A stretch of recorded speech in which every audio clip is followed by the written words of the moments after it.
Assalamualaikum warahmatullahi wabarakatuh. Bismillahirrahmanirrahim. Alhamdulillahilladzi hadana lihada wa ma kunna linahtadiya laula an hadanallah. Qala Allah Ta'ala fi kitabil karim. A'udzu billahi minasyaitonir rajim. Bismillahirrahmanirrahim. Ya ibadiya inni haramtu dzulma ala nafsi wa ala ibadi ala fala tadzlimun. Subhanallah walhamdulillah wa la ilaha illallah wallahu akbar. La haula wa la quwata illa billahil aliyil alim. Subhanallah. Alhamdulillah, segala puji bagi Allah yang telah memberikan karunia-Nya, nikmat-Nya kepada kita manusia sebagai hamba Allah. Nikmat Islam, ihsan, iman, nikmat kesempatan belajar menelaah dalam kitab Duratun Nasihin ini. Syukur alhamdulillah. Salawat dan salam mudah-mudahan tetap tercurahkan pada junjungan kita Nabi Agung Baginda Rasulullah Sallallahu Alaihi Wasallam yang telah kita harapkan nantinya syafaatnya ila yaumil qiyamah.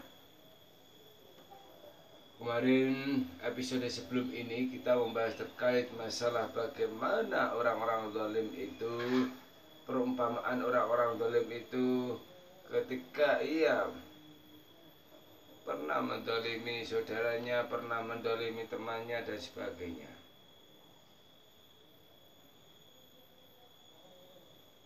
Sallallahu alaihi wasallam. Allahumma sholli ala sayyidina Muhammad wa ala ali sayyidina Muhammad. Dari Abu Hurairah radhiyallahu anhu bahwa Nabi sallallahu alaihi wasallam bersabda, Bismillahirrahmanirrahim. Man kana lahu mutlamatun li akhihi min adin aw min syai'in akhara falyastakhlilhu yawma qabla an la yakuna dinarun wala dirhamun in kana lahu amalun salihun ukhida minhu bi qudrati bi qadri al-madlamin wa illam yakul lahu hasanatun ukhida min syai'ati sahibihi wa humilat alaihi. Jadi orang-orang yang mendalimi orang lain, orang yang mendalimi saudaranya, orang yang tidak sopan santun pada saudaranya, orang yang telah bercanda kelewatan terhadap saudaranya mengakibatkan sesuatu, jatuhnya mental, mengakibatkan suatu dendam di dalam hati, itu namanya zalim, menganiaya. Berkata sebagian ahli ma'rifat di dalam kitab Duratun Nasihin, kezaliman itu bentuknya ada tiga. Yang pertama adalah kezaliman yang apabila dikehendaki diampuni, maka Allah Subhanahu wa taala akan mengampuninya. Dua, kezaliman yang tidak akan diampuni oleh Allah Subhanahu wa taala, dan kezaliman yang diadili dari kelak.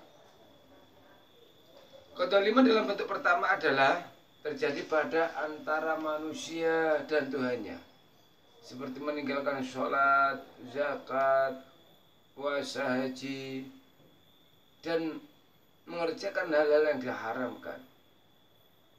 Kezaliman dalam bentuk kedua adalah menyekutukan Allah Subhanahu wa taala, seperti firmankan Allah, A'udzu billahi minasyaitonir rajim. Bismillahirrahmanirrahim. Innahu la yaghfiru isyraka bihi wa yaghfiru ma duna dzalika liman yasha. Yang artinya, sesungguhnya Allah tidak akan mengampuni dosa mempersekutukan sesuatu dengan Dia, dan Ia mengampuni dosa yang selain syirik bagi siapa yang dikehendakinya. Jadi zalim itu dibagi menjadi tiga. Yang pertama adalah zalim, kezaliman yang apabila dikehendaki diampuni oleh Allah Subhanahu wa taala. Yang kedua adalah kezaliman yang tidak akan diampuni oleh Allah ketika kezaliman yang diadili dari kelak. Kezaliman yang pertama adalah kezaliman yang diampuni oleh Allah.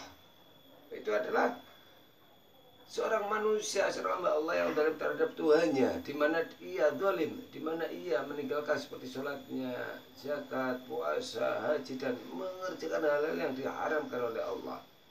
Namun ketika orang itu benar-benar bertaubat dan nasuha, benar-benar tidak akan melakukan hal-hal yang pernah dizalimkan, hal-hal yang pernah dilakukan, termasuk zaliman dan zaliman tersebut, maka Allah akan mengampuni dosa-dosanya. Intinya adalah taubatan nasuha. Yang kedua, kezaliman dalam bentuk kedua adalah menyekutukan Allah. Menyekutukan Allah. Sesungguhnya Allah tidak akan mengampuni dosa-dosa orang atau hamba Allah yang mempersekutukan aku, mensekutukan Allah. Allah itu sebenarnya maha mengampuni, tapi Allah tidak akan mengampuni dosa orang yang syirik bagi siapa yang kehendakinya. Yang kedua adalah syirik, contohnya dosa yang tidak diampuni, zalim yang tidak diampuni Allah adalah golongan yang kedua. Contohnya adalah syirik.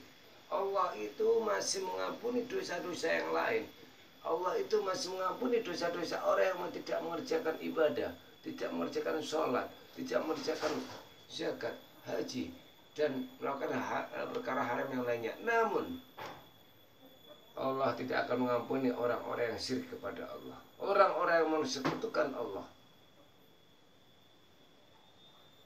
Di dalam surat An-Nisa ayat 148. Yang ketiga, dan kezaliman bentuk ketiga adalah kezaliman yang terjadi sesama hamba Allah, seperti menggunjing, berdusta, mengadu domba, membunuh jiwa tanpa hak, memakan harta benda dan lain sebagainya dari hak-hak hamba. Yang ketiga kezaliman yang terjadi sesama manusia, hak Adam, ya, hak Adamnya, hubungan manusia dengan manusianya, hubungan sosial, hubungan lingkungan sosial dan sebagainya. Ya, kezaliman yang diadili di hari kerak, golongan yang ketiga. Yang pertama adalah kezaliman yang diampuni oleh Allah, golongan orang-orang zalim, ya. Yang kedua adalah golongan orang-orang zalim yang tidak diampuni dosanya oleh Allah. Tiga, keadilan kezaliman yang akan diadili di hari kelak nanti. Contohnya adalah seperti orang-orang yang zalim memakan sesama hamba Allah. Contohnya adalah menggunjing, berdusta, mengadu domba, membunuh jiwa tanpa hak, memakan harta anak yatim dan sebagainya dari hamba-hambanya. Ini nantinya akan dibalas di hari kelak nanti. Mudah-mudahan kita tergolong orang-orang mukmin yang patuh, mukmin yang taat, mukmin yang takwa kepada Allah.